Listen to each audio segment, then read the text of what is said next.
네, 감사합니다. 오늘은 죄를 지으면이라는 제목으로 함께합니다.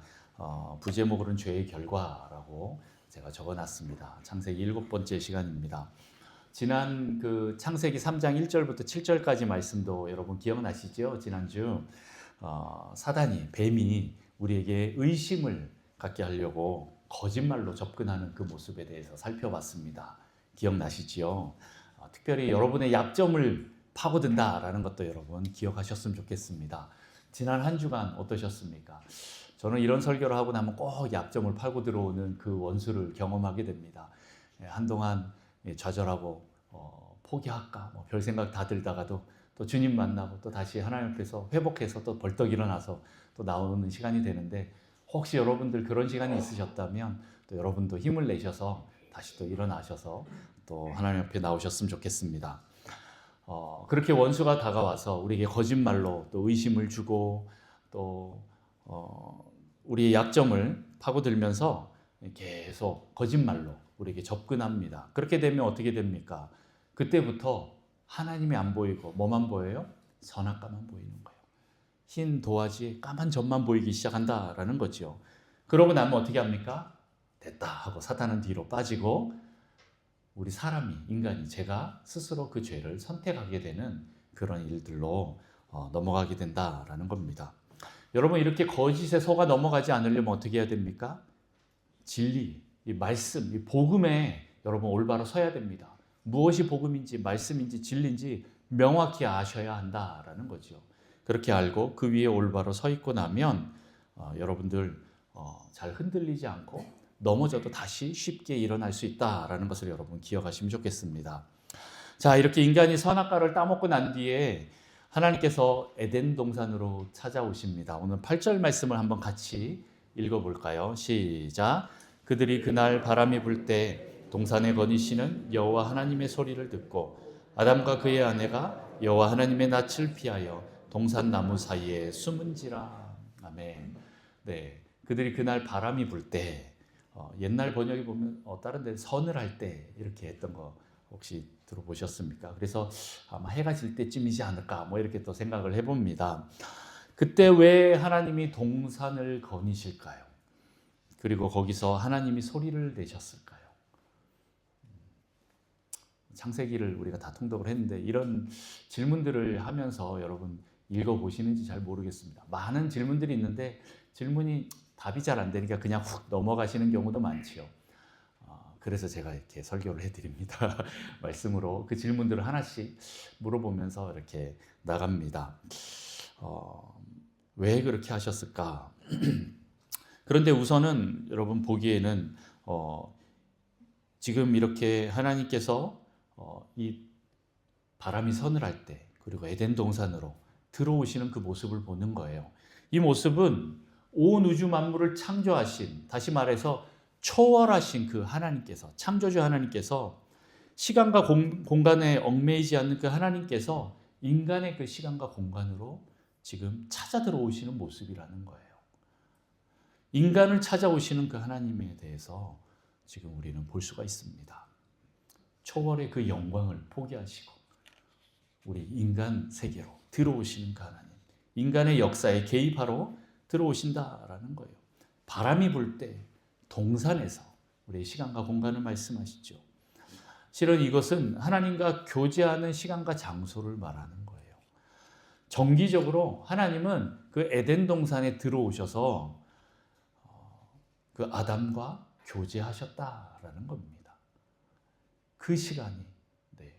그리고 그 장소에 하나님은 이렇게 우리와 만나기를 원하시고 교제하기를 원하시는 분이시라는 거예요. 그렇게 들어오시는 그 하나님의 은혜, 그 사랑을 여러분 기억하셔야 됩니다. 아담과 하와를 신문하시고 심판하시는 그런 하나님 맞습니다. 그러나 또한 구원의 약속도 주시려고 오시는 분이시라는 거예요. 이렇게 아담과 하와를 위해서, 나를 위해서 시간과 공간을 초월하시면서 나에게 다가오시는 그 하나님을 여러분 만나시겠습니까? 아니면 외면하시겠습니까? 인간과 교제하시러 그들의 공간에 찾아오시는 하나님. 그러나 인간은 죄를 지음으로 이전과는 다른 반응으로 하나님께 나아갑니다. 오늘 8절 말씀에 여호와 하나님의 낯을 피하여 동산 나무 사이에 숨은지라. 네, 여호와 하나님의 낯, 얼굴을 피하여. 이 말은 무슨 말입니까?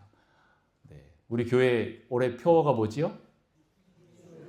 네, 주의 얼굴을 보이소서. 이 말은 무엇입니까? 하나님 나에게 오셔서 관계해 주십시오.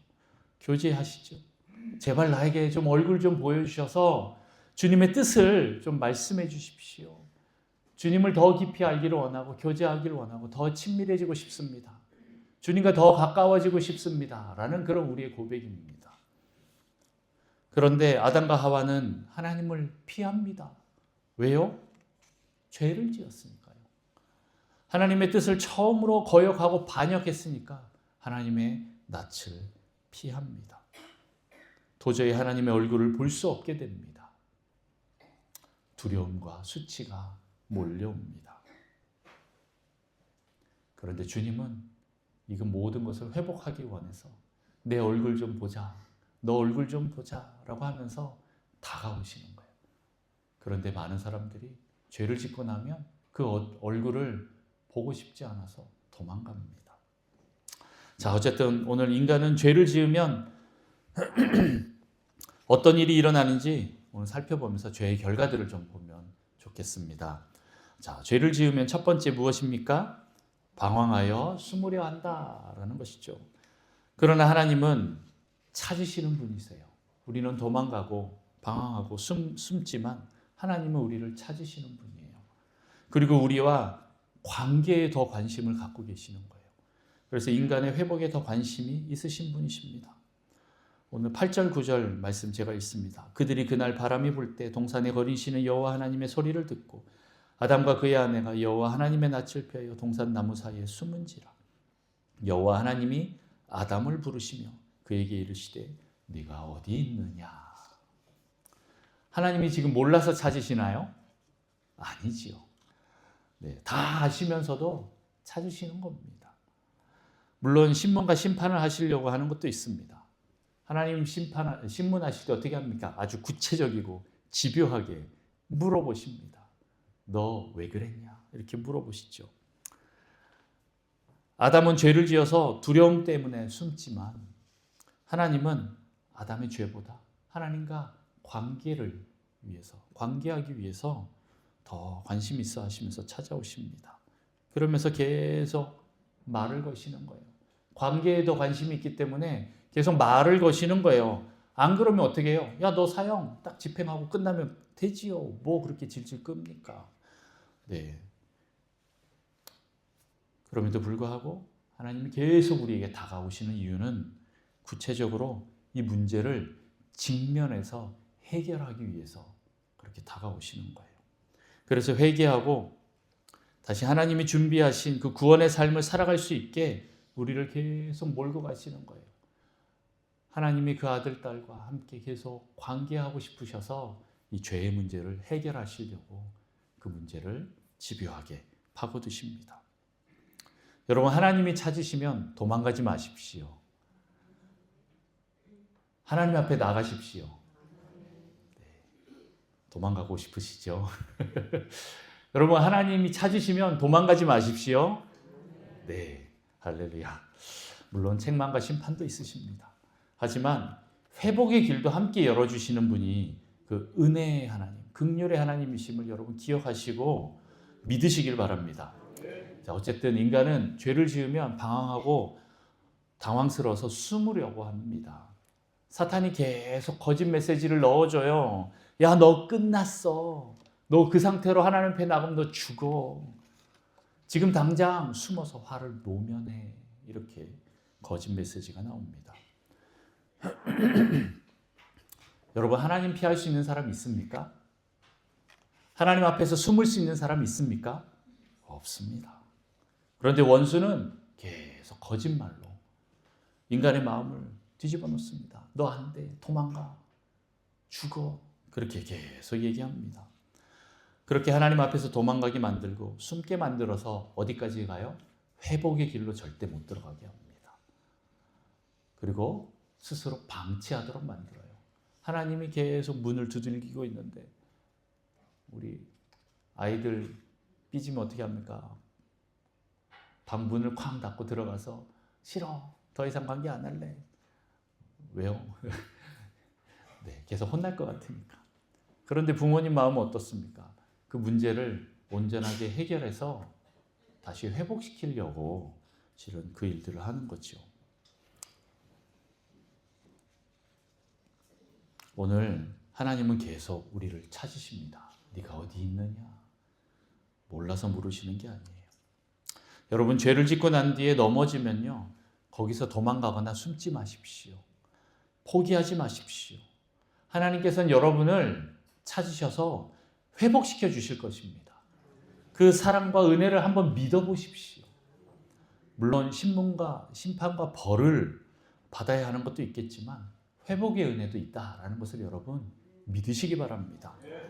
그런데 이거는 살아있을 때 해야 돼요. 육신이 죽고 난 뒤에 그 다음에 이런 회복이 있을까요? 없습니다. 죽으면 아무 소용없습니다. 그때는 진짜 심판인 거예요. 그래서 우리가 살아있을 때 하나님을 믿어야 됩니다. 여러분, 하나님 부르실 때 천부의 의지 없어서 하면서 우리가 두 손을 들고 주님 앞에 나아가셔야 됩니다. 자, 두 번째는 무엇입니까? 죄를 지으면 수치심과 두려움이 생깁니다. 죄는 하나님을 두려워하게 만드는 거예요. 그래서 다른 것을 찾게 합니다. 우리 10절 말씀 같이 한번 읽어볼까요? 시작.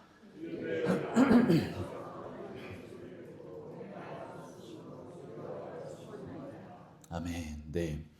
여러분, 죄를 지으면 수치심이 생깁니다. 죄를 짓기 전에는 벗은 몸이 전혀 부끄럽지 않았어요. 그렇죠. 어느 누구도 하나님이 창조하신 것을 악하다, 잘못됐다, 문제가 있다라고 말하는 사람이 아무도 없다라는 거예요. 그럴 사람이 없습니다. 그런데 선악과를 따먹고 죄를 지음으로 말미암아 어떻게 됩니까? 내 존재 자체가 부끄러워지는 거예요. 부끄러운 존재가 되어버렸습니다. 제가 수요 블레싱 때 이제 수치심에 대해서 작년에 좀 얘기했던 거 혹시 기억나시는 분 계십니까? 그때 우리 안에 어떤 위원회가 자리 잡는다라고 했어요. 뭔지 기억나시죠? 바로 수치심 개발위원회라고 말씀을 드렸습니다. 이 위원들로 누가 있습니까? 위원장으로 아버지 어머니가 있고, 네, 선생님이 있고, 친구들이 있고, 각 위원들이 있습니다. 뭐라고 합니까? 계속 나에게 손가락질하면서 판단합니다. 비판합니다. 야, 너 그러면 안 돼 하면서 수치를 줍니다.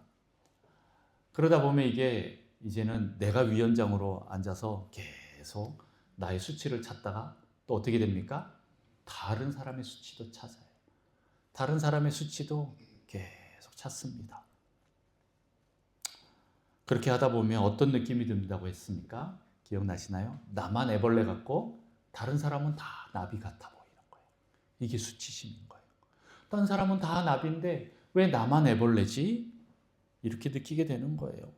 왜 내 눈만 무쌍이고, 저 무쌍이라서 슬퍼요. 네, 왜 내 머리는 머리가 아니고 대가리라서 바보 멍청이 같고, 왜 내 다리는 개다리 같아서 맨날 헛발질만 하고, 우리 남성분들 네, 축구 찰 때 족구할 때 맨날 느끼시지 않아요? 왜 이렇게 나는 헛발질을 많이 할까 하면서 그러지 않습니까? 왜 나만 흙수저이고 왜 나만 루저 같고 찌질이 같냐라고 하면서 여러분 자기 자신을 자책하고 있지 않습니까? 그래서 우리는 어떻게 합니까? 계속 완벽하게 하려고 열심히 노력합니다. 완벽주의가 생기는 거예요. 이 수치심 때문에 완벽주의가 자리 잡게 됩니다. 그리고 나서 이 진실이 폭로되지 않기 위해서, 내가 벌레라는 게 들통나지 않기 위해서 어떻게 합니까? 자기 방어로 계속 거짓말을 합니다. 그러다 보면 이게 악순환이 되는 거예요. 실은 거짓말은 계속 악순환이 되는 거예요. 그렇게 내 자신이 부끄러워서, 내가 벌레 같아서 계속 자기를 감춥니다. 가짜 날개를 달아서 나 나비야 이러고 사는 거예요. 갑자기 노래 하나가 생각나네요. 혹시 아실런지 모르겠지만 그 나는 반딧불이라고, 네, 황가람이라는 그 가수가 최근에 불러갖고 엄청 이슈가 됐죠. 저만 그런지 모르겠는데 그 찬양이 아닌데도 불구하고 그 노래 들으면서 이렇게 눈물이 나는지 네, 하여튼 그 노래가 생각이 났습니다. 계속 나는 애벌레 같다라는 그런 생각들을 많은 사람들이 하는 거지요. 근데 그거 아십니까? 실은 다른 사람도 다 애벌레라는 거, 다 가짜 나비라는 거, 가짜 나비로 자기가 나비인 척 행세를 하는 거예요. 더 화려한 날개를 막 다 가짜 날개를 단다라는 겁니다. 이렇게 수치심은 자신에 대한 실망감입니다. 절망감입니다. 선악을 알고 난 뒤부터 자기 기준이 이 선에 미치지 못한다라는 것을 알게 되면서 절망하는 거예요. 좌절하는 거예요. 그러다 보면 어디까지 갑니까? 나중에 자살까지 가게 되는 게 이 문제가 우리 안에 자리 잡아서 그렇습니다. 자, 또 죄를 지으면 우리는 더 하나님께 나가지 못하게 됩니다. 심판에 대한 막연한 두려움이 몰려오기 때문이죠. 그리고 이 두려움, 이 수치심의 감정을 해결하지 못하면 그때 자꾸 다른 것을 찾게 돼요. 하나님이 아닌 다른 것을 찾다 보니까 저만 그런지 모르겠지만 저는 맛있는 음식을 자꾸 찾으려고 하다 보는데 그러다 보면 이제 저처럼 이제 배가 나오기 시작하는 거죠. 네. 어떤 사람은 핸드폰을 보면서 생각을 좀 잊어버리려고 계속 그렇게 합니다. 그러다 보면 이제 저처럼 노안이 금방 옵니다. 네. 어떤 사람은 게임을 하면서 밤을 지새우고, 어떤 사람은 쇼핑을 하고, 친구를 찾아다니고, 쾌락을 찾아다니는 그런 일들을 합니다. 그런데 그 어떤 것으로도 그 모든 것을, 그 구멍을 채울 수 없다라는 것을 나중에야 알게 됩니다. 그러나 이미 때가 늦었습니다. 이제는 그 쾌락이 중독이 되어서 나를 얽어매고 나를 끌고 갑니다. 원수는 계속 거짓말을 하면서 우리에게 두려움을 가져다 줍니다. 여러분, 죄를 지은 그 탕자가 두려움 때문에 집에 돌아가지 못하는 거예요. 그래서 어디까지 내려갑니까? 돼지하고 겸상하는 데까지 내려가잖아요. 네. 결국 그 수준까지 내려가는 거예요. 여러분, 이 흐름을 끊어야 됩니다. 이 수치와 두려움을 끊어야 합니다. 탕자가 제정신이 들고 나서야, 성경에 보면 제정신이 들고 나서야 그때서야 아버지 사랑을 떠올리는 거예요. 처음부터 좀 떠올렸으면 좋았을 텐데 돼지하고 겸상하는 수준까지 가서야, 그때서야 이렇게 떠올리게 되는 거예요. 정신 차리는 거예요. 여러분, 하나님 사랑을 기억하시기 바랍니다. 하나님 사랑하십니다. 여러분을 사랑하십니다. 우리가 회개 후에 죄를 짓지 않을 수 있는 것도요, 바로 이 하나님이 우리를 얼마나 사랑하신다라는 이 사실을 기억할 때, 믿을 때 우리가 그렇게 죄를 다시 짓지 않게 됩니다. 그리고 계속 하나님을 바라보십시오. 우리 죄의 이 책임을 대신 지시고 십자가에 달려 죽으신 그 예수님을 여러분 바라보시기 바랍니다. 11절 말씀 같이 또 읽어봅니다. 같이 읽습니다. 시작. 이르시되 누가 너의 벗었음을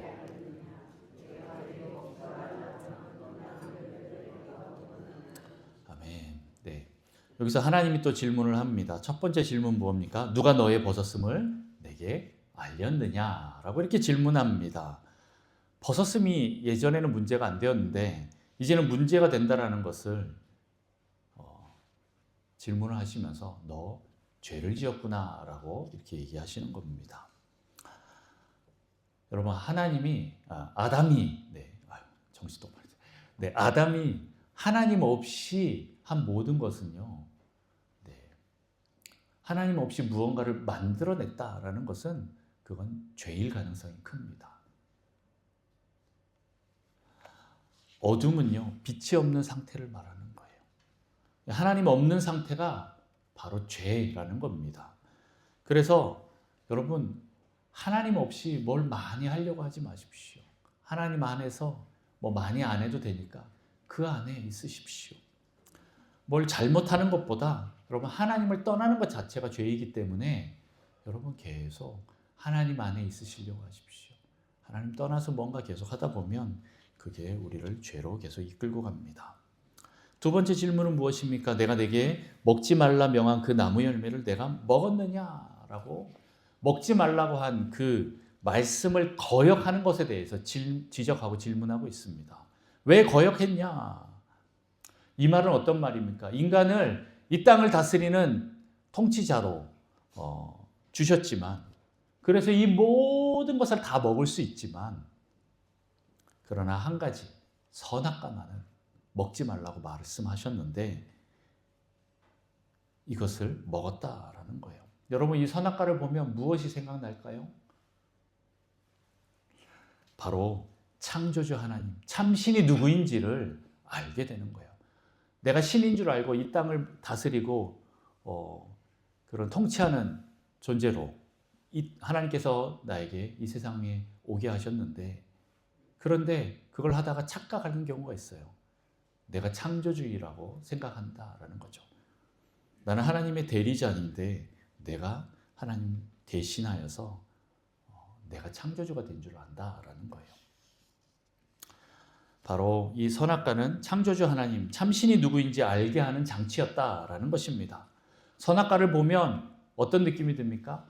어떤 생각이 들어요? 아, 나도 피조물이구나. 하나님께 순종해야지. 내 위에 하나님 계시는구나 라는 것을 알게 한다라는 거예요. 여러분, 어떤 교회에 주차장이 없어서 되게 불편한 교회가 있었대요. 주차장이 없어서 굉장히 어떻게 하면 좋을까라고 교회에서 주차장을 찾고 있는데, 바로 그 옆에 넓은 공터가 있었는데 그 공터 주인이 선뜻 그 교회에 그 주차장을 빌려줬대요. 빌려주면서 조건을 하나 걸었는데 1년 52주 동안 너희 다 써라. 근데 한 주만 나에게 내가 쓰겠다. 그 한 주만은 너희가 못 쓴다. 이렇게 얘기를 했대요. 교회가 얼마나 감사하겠습니까? 이 주차장이 없어서 그러고 있는 상태에 바로 옆에 공터를 주인이 빌려준 거예요. 그래서 거기를 무상으로 잘 썼대요. 교회에서 주차장으로 잘 썼대요. 그런데 인간이 참 시간이 지나니까 교인들이 슬슬 불평이 나기 시작하는 거예요.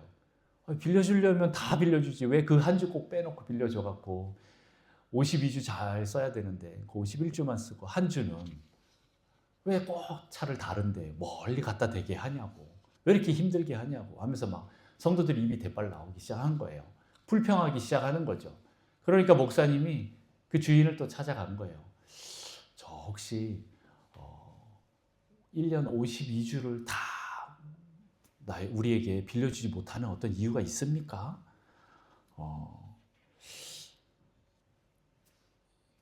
저희가 많이 불편한데 그 52주를 왜 다 안 빌려주고 꼭 한 주를 그렇게 비워놓으셔야 합니까? 하고 이렇게 질문을 했대요. 어떻게든 그 한 주를 좀 받아내려고.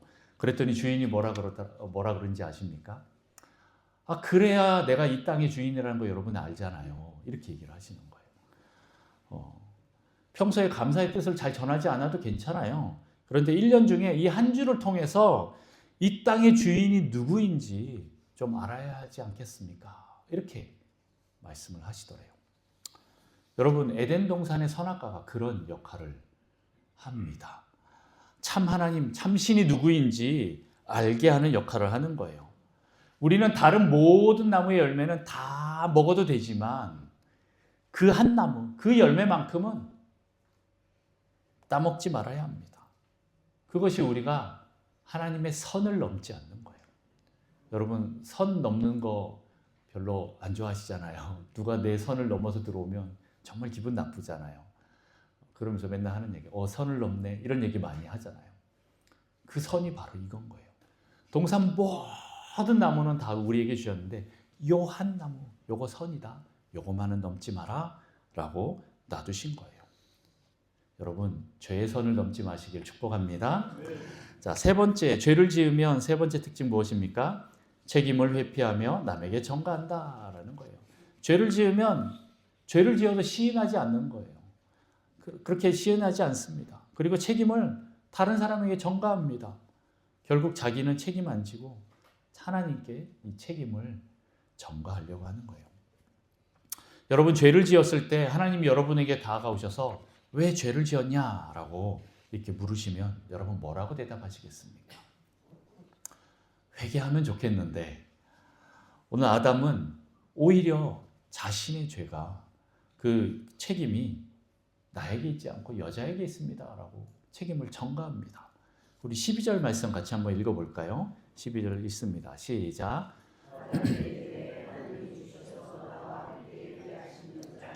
그 나무 열매를 내게 주므로 내가 먹었나이다. 네, 책임을 회피하는 거죠. 여자는 얼마나 황당하겠습니까? 네. 야, 아담 네 말도 맞긴 한데 야, 나에게 책임을 다 넘긴다고? 너도 같이 먹었잖아. 얼마나 황당하겠습니까? 서로 사랑해야 되는 그 관계인데 지금 죄 때문에 깨어지고 갈라지게 되었다라는 것입니다.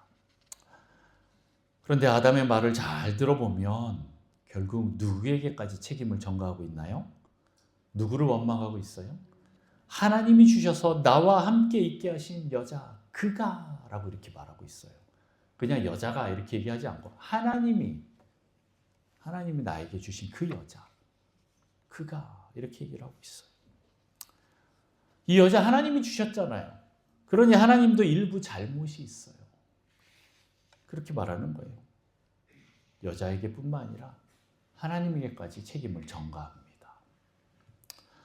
자, 그래서 하나님이 여자에게 묻습니다. 우리 13절 같이 읽습니다. 여호와 하나님이 여자에게 이르시되 내가 어찌하여 이렇게 하였느냐? 여자가 이르되 뱀이 나를 깨물어 내가 먹었나이다. 여자도 자기가 따먹은 것보다 누구에게 책임을 전가해요? 뱀이 자기를 깨어서 그랬다라고 책임을 떠넘깁니다. 이 말의 숨은 뜻은 또 뭐예요?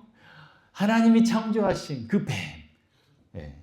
그 뱀이 나를 깨었어요. 이 뱀이 없었으면 나는 죄도 안 지었을 텐데. 안 따먹을 수 있었는데. 이렇게 얘기하는 거예요. 네. 결국 여자도 뱀뿐만 아니라 하나님에게 책임을 돌리고 있습니다. 여러분, 죄를 지으면 그 형벌이 무섭고 두렵기 때문에 죄책을 다른 사람에게 돌립니다. 이것은 진정으로 회개하는 모습이 아닙니다. 결국 선악과의 뜻처럼 모든 것이 자기중심성으로 돌아가는 거예요. 선악과를 따먹으면 내가 판단하는 존재가 되죠. 그래서 자기중심성으로 가게 됩니다. 그게 강해져서 문제는 누구에게 있어요? 내가 아닌 남에게 있다라고 하는 거예요. 이기적으로 바뀌는 거죠. 자기중심성으로 바뀌는 겁니다. 그래서 속이는 겁니다. 나도 속이고 남도 속이는 거예요. 지난주에 얘기했던 그 거짓말이 자기 기만이 계속 일어나게 되는 거예요. 여러분 모두 자기 잘못을 인정하고 참으로 회개해서 하나님의 그 용서의 은총을 맛보시기를 축복합니다. 네 번째는 무엇입니까? 수고와 고통이 따른다. 우리 14절 15절 말씀 같이 한번 읽어봅니다. 시작. 여호와 하나님이 뱀에게 이르시되 내가 이렇게 하였으니 내가 모든 가축과 들의 모든 짐승보다 저주를 받아 배로 다니고 살아있는 동안 흙을 먹을지니라.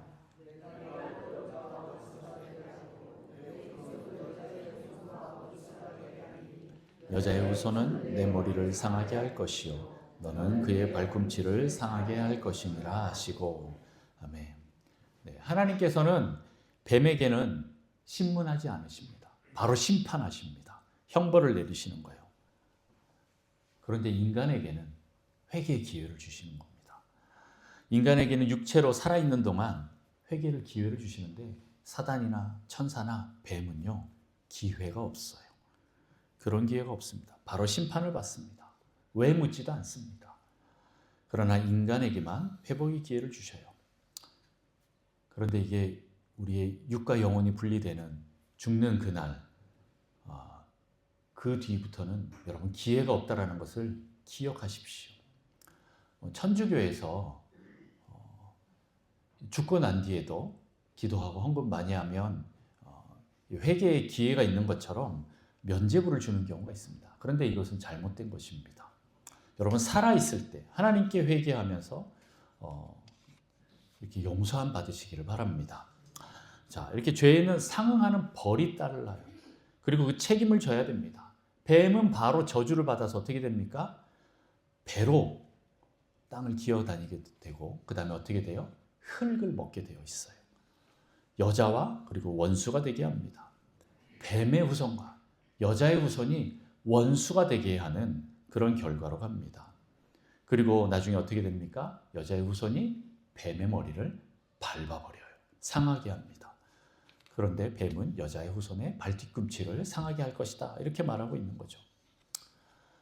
하나님은 뱀에게 심판을 내리시는 동시에 사람에게도 약속을 주십니다. 뱀에게 저주를 하시지만 동시에 인간에게도 약속을 주신 것과 마찬가지예요. 지금 15절이 뱀에게 한 얘기예요.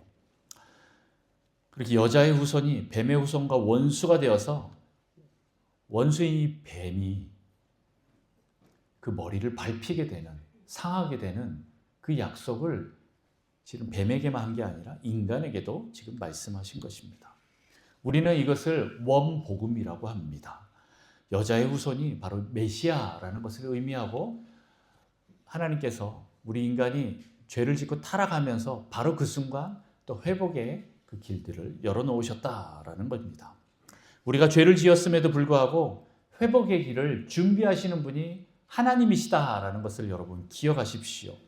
하나님의 구원과 회복의 약속입니다. 그런데 이 죄의 책임과 형벌을 메시아가 대신 지는 거예요. 이 말은 뭡니까? 하나님이 직접 인간이 되셔서 우리 대신 죄의 책임을 지시겠다라고 말씀하시는 겁니다. 죄를 지으면 그 책임을 져야 되는데 하나님께서 이 일들을 대신하시겠다라는 의미로 우리는 받아들일 수 있습니다. 이렇게 자신을 희생할 만큼 우리를 사랑하시는 분이 하나님이시다라는 겁니다. 여러분, 하나님의 은혜가 진노를 능가할 줄 믿습니다. 여러분, 그러나 회복, 구원의 길은 열어놓으셨지만 죄의 책임은 해결하셔야 되기 때문에 십자가에 예수님께서 달려 돌아가십니다. 오늘 뱀, 여자, 남자에게 그렇게 다른 책임과 벌이 내리게 됩니다. 그리고 이 책임의 형벌의 결국은요, 고통과 수고와 불안과 두려움으로 나타나게 됩니다. 우리 16절 말씀 읽어봅니다. 16절 시작. 또 여자에게 이르시되 내가 네게 임신하는 고통을 크게 더하리니 내가 수고하고 자식을 낳을 것이며 너는 남편을 원하고 남편은 너를 다스릴 것이니라 하시고, 네, 여자에게는 임신의 고통, 해산의 고통을 주시고 또 남편을 원하고 남편은 여자를 다스릴 것이라는 이런 저주를 내립니다. 다시 말해서요, 임신, 해산의 이 문제들은 고통이 아니었다라는 거예요. 저주가 아니었다라는 겁니다. 남편과의 관계는 저주가 아니었다라는 거예요. 고통이나 수고해야 되는 것이 아니라는 거죠. 그런데 인간만은 이렇게 죄를 짓고 나서 이런 고통에 빠져들게 됩니다. 동물들을 보면 이런 해산의 고통이 인간만큼 큰 것 같지는 않은 것 같아요. 금방 새끼를 낳고 그 다음에 또 일어나서 돌아다니는 거 보면 참 신기해요. 근데 우리는 어떻게 됩니까? 하고 나면 몇 달간은 미역국 먹어야 되잖아요. 땅도 함부로 못 짚고, 찬물에도 손을 쉽게 담그면 안 되지요. 죄를 지은 인간만 이런 고통과 수고가 더하게 되었습니다. 그리고 남편을 원하는 것이 도리어 고통이 되었다라고 이렇게 얘기를 하고 있어요. 공동 번역에 보면 뭐라고 나와 있냐면 남편을 마음대로 주무르고 싶겠지만 도리어 남편의 손아귀에 들리라, 이렇게 또 번역을 해놨어요. 그러니까 여자들이 어떻게 보면 돕는 배필이었으니까 많이 잘 도왔을 건데 이제는 죄를 짓고 나니까 더 남편을 뒤에서 이렇게 조종하려고 하는, 지배하려고 하는 그런 마음이 생긴다라는 거예요. 그런데 반대로 네가 남편의 다스림을 받을 것이다, 이렇게 말씀을 하셔요. 여자는 남자의 사랑을 바라보고 사는 존재입니다. 그런데 이게 도리어 불안과 두려움과 고통으로 올 것이다 라고 얘기를 하고 있어요. 어떻게 보면 이 관계적인 문제가 끊임없이 계속 일어나게 될 것이다 라는 것에 대해서 얘기하고 있습니다. 잠깐 팁을 드리면 너무 남편 원하지 마시고 손을 놓고 하나님께 드리십시오. 그러면 하나님께서 그 관계를 계속 회복시켜 주실 것입니다. 자, 우리 17절부터 또 19절 이제 아담에 대해서 나옵니다. 제가 17절, 여러분은 18절, 우리 그리고 같이 19절 교독합니다.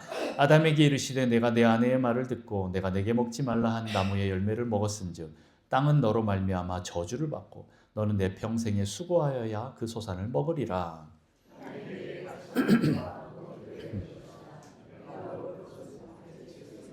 같이 있습니다. 내가 흙으로 돌아갈 때까지 얼굴에 땀을 흘려야 먹을 것을 먹으리니 내가 그것에서 취함을 입었음이라. 너는 흙이니 흙으로 돌아갈 것이니라 하시니라. 아멘. 네. 아담에게는 네가 내 아내의 말을 듣고 내가 내게 먹지 말라 한 그 나무의 열매를 먹었은즉이라고 이렇게 말씀하시면서 결론이 나옵니다. 심판의 내용이 나옵니다. 아담의 잘못이 무엇입니까? 네, 하나님 말씀보다 아내의 말, 사람의 말을 들었기 때문이다라는 거죠. 네가 네 아내의 말을 듣고 내가 내게 먹지 말란 나무의 열매를 먹었은지라고 얘기하고 있습니다. 아내의 말이라고 하더라도 네, 주 안에서 하지 않는 얘기는 여러분 잘 걸러 들으셔야 됩니다. 네, 우선순위를 여러분 잘 잡으십시오. 질서를 잡으십시오. 하나님이 가장에게 말씀하시고 가장은 그 다음에 여자와 자녀들에게 말을 합니다. 그렇게 실은 순서가 움직여져야 되는데 이 순서가 뒤바뀌면 어떻게 됩니까? 질서가 무너지면서 가정이 깨어집니다. 저 남편 멍청해, 저렇게 소심해 하면서 내가 그냥 움직여갖고 확 모든 걸 다 결정하면 질서가 이제 깨지기 시작합니다. 그러면서 관계가 다 깨져요. 여러분, 이 순서가 안 바뀌도록 옆에서 돕는 배필로 지혜롭게 남편이 잘 결정할 수 있도록 잘 세워주시고 밀어주셔야 됩니다. 그렇게 하지 않으면 이제 불화가 생깁니다. 우리 남성분들은 하나님 말씀을 들으시기 위해서 계속 하나님 앞에 엎드리시기 바랍니다. 기도하셔야 됩니다. 말씀을 자기 자신에 적용해서 그 말씀대로 선택하시면서 여러분 그 가정을 이끄시기 바랍니다. 그렇게 해야 됩니다. 여러분이 먼저 잘 결정해 주셔야 가정이 삽니다. 하나님 말씀 잘 들으시길 축복합니다. 아브라함이 이삭을 바치러 갈 때 사라하고 의논했나요? 네, 사라 말씀 잘 들었나요? 말했다간 큰일 나라는 거 알지요. 그래서 그냥 하나님 말씀하셨기 때문에 그 말씀에 먼저 순종합니다. 하나님 명령에 순종하면서 그렇게 가는 거. 여러분, 사람의 말을 듣기보다 하나님 말씀에 순종하시기를 축복합니다. 하나님 말씀에 목숨 걸고 나가면 여러분의 가정과 교회와 이 사회와 나라가 회복될 줄 믿습니다. 사람보다 하나님 말씀을 귀하게 여기시기 바랍니다. 이렇게 한 가정의 그 책임은요, 남편 아버지에게 있습니다. 아버지는 하나님의 말씀으로 가정을 잘 다스리는 삶의 영성이 있기를, 본이 되기를 축복합니다. 여러분 그 순서 잘 기억하십시오. 가정에서는 하나님이 남편에게, 아버지에게, 그리고 그렇게 또 우리 가족 식구들에게, 가정에게 그 순서를 흘려보내십니다. 교회도 비슷합니다. 하나님이 우리 목사에게 말을 해서 그 말을 이 교회에 선포하는 그 일들을 하도록 흘러가도록 이렇게 합니다. 자, 남자는 이렇게 죄를 지음으로 저주와 수고와 고통을 받습니다. 앞에 여자가 수고하여라는 단어를 썼는데 그거랑 똑같은 단어, 뒤에 이제 고통, 수고 같이 쓰고 있습니다. 첫 번째 저주가 무엇입니까? 땅이 저주를 받습니다. 아니, 아담이 잘못했는데 왜 땅이 저주를 받습니까? 같은 계열로 보는 거지요. 우리 인간이 저주를 받음으로 말미암아 땅이 같이 저주를 받아서 이 지구가 이렇게 아픈 것입니다. 수많은 일들이 많이 일어나지요. 다 우리 인간의 죄 때문에 그렇습니다. 두 번째는 무엇입니까? 노동이 저주가 됩니다. 원래 노동은 기쁜 것이고 즐거운 것이었어요. 좋은 것이었어요. 이 세상을 다스리는 좋은 것이었는데 이게 저주가 돼버리는 거예요. 그래서 땀을 흘려야 먹고 살 수가 있게 되었다라는 것입니다. 세 번째는 무엇입니까? 흙으로 돌아가게 되었다라는 겁니다. 사람이 흙에서 왔기 때문에 흙으로 돌아간다. 이 말은 무엇입니까? 흙으로 돌아간다라는 건 죽는다라는 그런 의미입니다. 그런데 여기 또 다른 한 가지 뜻이 있습니다. 그것은 바로 이 흙을 누가 먹어요? 뱀이 먹습니다. 네. 사람을 잡아먹고 산다라는 거예요. 네. 결국에는 이 뱀이 사람을 잡아먹고 살 수 있도록 열려버렸다라는 겁니다. 원수 사탄이 사람을 잡아먹는데 특히 누구를 잡아먹어요? 네, 남자를 잡아먹습니다. 집중 공격합니다. 왜요? 남자가 쓰러지면 가정도 쓰러지고 교회도 쓰러지고 이 사회와 나라가 쓰러진다는 걸 알기 때문에 그렇습니다. 여러분 남성을 위해서 기도해 주시기 바랍니다. 우리 아버지들이 쓰러지지 않도록 여러분 기도해 주셔야 됩니다. 아버지가 살아야 가정이 살고 교회가 살고 나라가 삽니다. 자, 다섯 번째 죄를 지으면 어떤 특징이 있습니까? 결국 죽게 된다라는 겁니다.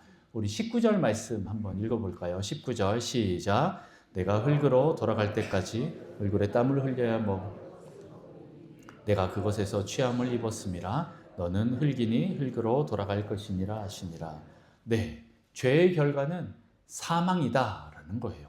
흙으로 돌아간다라는 겁니다.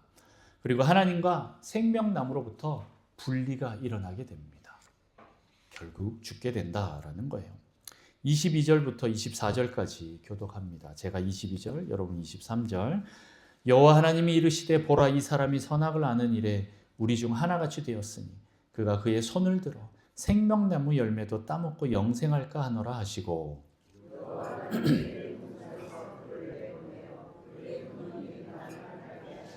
같이 있습니다.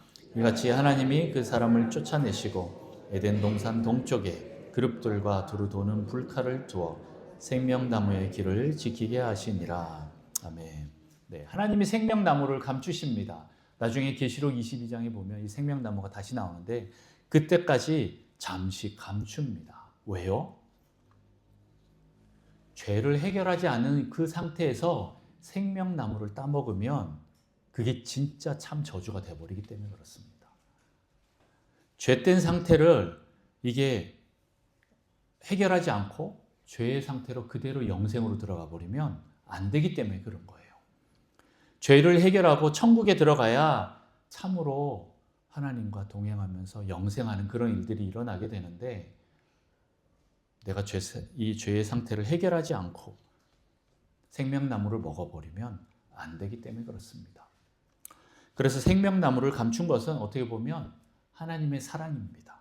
나중에 생명나무가 다시 나오게 될 것인데 여자의 후손, 그 여자의 씨가 나타날 때까지 잠시 이 죄를 해결하기 전까지 생명나무를 먹을 수 없도록 감춰 놓으셨다라는 것입니다. 그래서 마지막 때 예수님이 다시 오시고 우리가 천년왕국을 지나서 하나님 나라로 들어갈 때 새하늘과 새 땅에 들어갈 때 그때 생명나무가 있게 될 것입니다. 여러분 여자의 후손, 여자의 씨가 누구입니까? 바로 예수 그리스도입니다. 예수 그리스도가 나타날 때까지 우리는 진정한 생명을 얻을 수가 없습니다. 예수 그리스도가 나타나셔야만이 영접해야만이 여러분들이 진정한 생명으로 들어가게 됩니다. 그때부터 생명의 시작입니다. 영생의 시작입니다. 예수 그리스도를 영접한 그 순간, 주님과 같이 교제하는 그 순간, 하나님을 아는 그 일이 영생이다라고 말씀하고 있습니다. 여러분, 예수 그리스도를 통하여서 온전한 영생으로 들어가시길 축복합니다. 예수 그리스도만이 여러분의 죄의 문제를 해결할 수가 있습니다. 자, 말씀을 정리합니다. 하나님은 사랑하는 자녀를 그냥 죽도록 내버려 두지 않으십니다. 원복음으로 메시아를 약속하시고 그때까지 우리에게 그 피 흘림이 있는 그 가죽옷을 지어 입히십니다.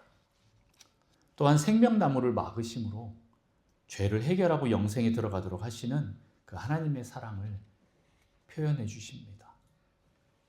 그래서 하와를 모든 산자의 어머니로 만들어 주십니다. 20절 말씀 볼까요? 아담이 그의 아내의 이름을 하와라 불렀으니 그는 모든 산자의 어머니가 됨이더라. 여러분, 실은 죄를 지으면 어떻게 돼야 돼요? 죽은 자의 어미가 돼야 되는데 모든 산자의 어머니가 되었대요. 네. 소망을 주시는 거예요. 죄의 결과는 죽음이지만 하나님의 사랑과 은혜로 말미암아 우리는 살 수 있게 된다라는 것입니다. 저는 이 3장을 읽으면 죄에 대한 문제가 계속 나오고 선악과에 대한 문제가 나오니까 되게 불편하지만 여러분 여기서 하나를 잊지 말으셔야 돼요. 그건 바로 하나님 여러분을 사랑하신다라는 거예요. 그래서 여러분을 회복시키고 구원하고 싶은 그 하나님의 마음을 여러분 아셔야 한다라는 겁니다. 그걸 기억하십시오. 여러분 죄를 지으면 죽습니다. 하지만 더 엄밀히 말하면 회개하지 않으면 죽습니다. 회개하지 않아서 죽는 거예요. 하나님이 회개할 수 있는 이 죄의 문제를 해결할 수 있는 길들을 열어놓으셨다라는 겁니다. 여러분 죄를 지어도 회개하면 하나님의 사랑이 여러분을 다시 살리실 것입니다. 죄의 책임을 좀 지긴 해야 되지만 우리가 육신이 좀 죽어야 되긴 하지만 이런 수고와 고통과 불안과 두려움이 우리를 계속 따라다니고 수치심이 우리를 따라다니겠지만 이것을 끊고 하나님의 그 사랑을 여러분 기억하시고 하나님 품으로 다시 돌아가시기 바랍니다. 거기엔 참된 회복과 구원이 있음을 여러분 믿으시기 바랍니다. 여러분 회개하시고 다시 그 길로 돌아가지 마십시오. 그러면